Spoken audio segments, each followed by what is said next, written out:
Welcome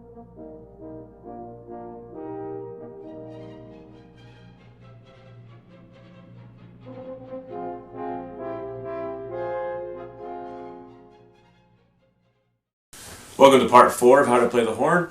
On this section, we're going to talk about where do we just have the mouthpiece again.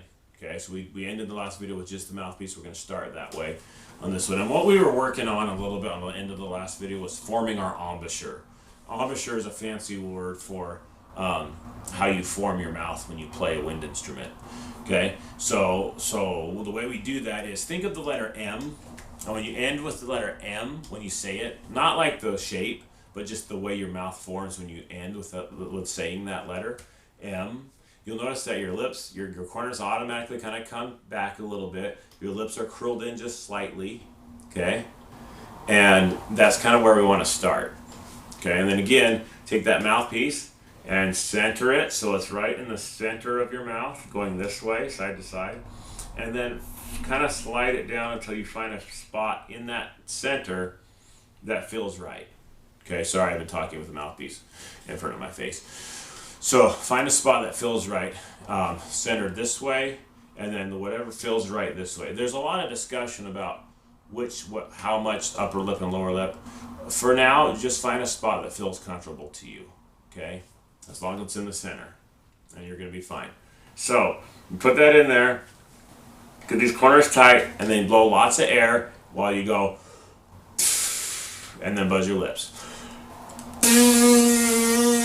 Try it with the mouthpiece. Okay, and so what I want you to do is practice making that buzzing sound as long as you can make it.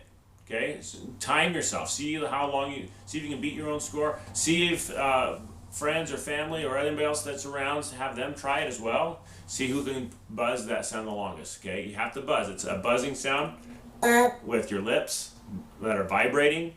Okay, not a humming sound. Okay, humming doesn't count. That's cheating. Okay, so practice making that as long as you can. Go ahead. Let's try it right now. 1, 2. Let's try it. Here we go.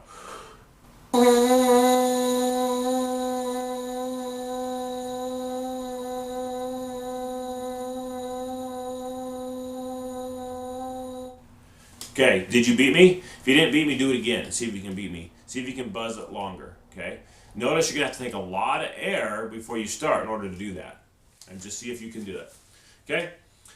So practice that. The next thing you want to practice is making the pitch go higher. And the way we do that is by tightening our lips. Okay? So you start with the middle area, just whatever you were buzzing, and then slowly tighten your lips.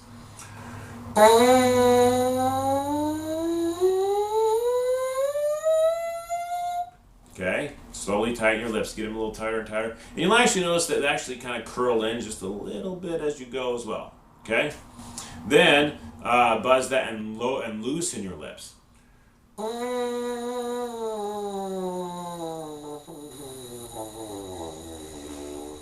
Okay, so you want to be able to go lower and go higher, and then practice what I call the roller coaster. That's going up and down, up and down. And each time you go up, try and go higher, and each time you go down, try and go lower.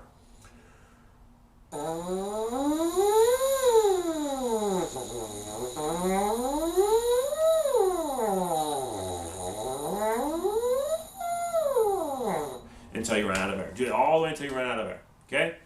So practice that. I can't emphasize enough how important it is to get good at buzzing your mouthpiece.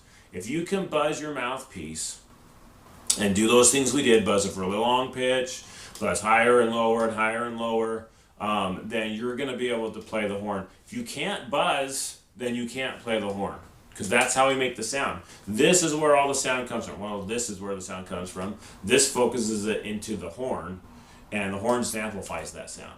Okay? So you got to be able to buzz the mouthpiece. And I would practice every single day doing some just buzzing on the mouthpiece only. Every day. Okay? So that brings us to kind of our next thing, which are practice tips. And the first practice tip I would tell you is make sure you have a place you can practice. That you can always go and practice, and you won't be disturbed and interrupted. Because if you're interrupted a lot, you're going to not practice as well. So find a place. It could be your bedroom, could be your back patio, could be your garage, could be your parents' bedroom.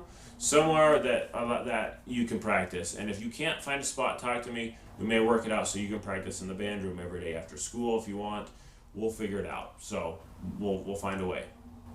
The next part of the practice tip I would give you is, as you practice things that you are not doing well that you're supposed to be doing, right? So let's say we're in band and we're on exercise, I don't know, 25, and the whole band is playing it and we're all doing it, and you can't do it. You can't play that exercise. Well, that's the one you should practice then, okay?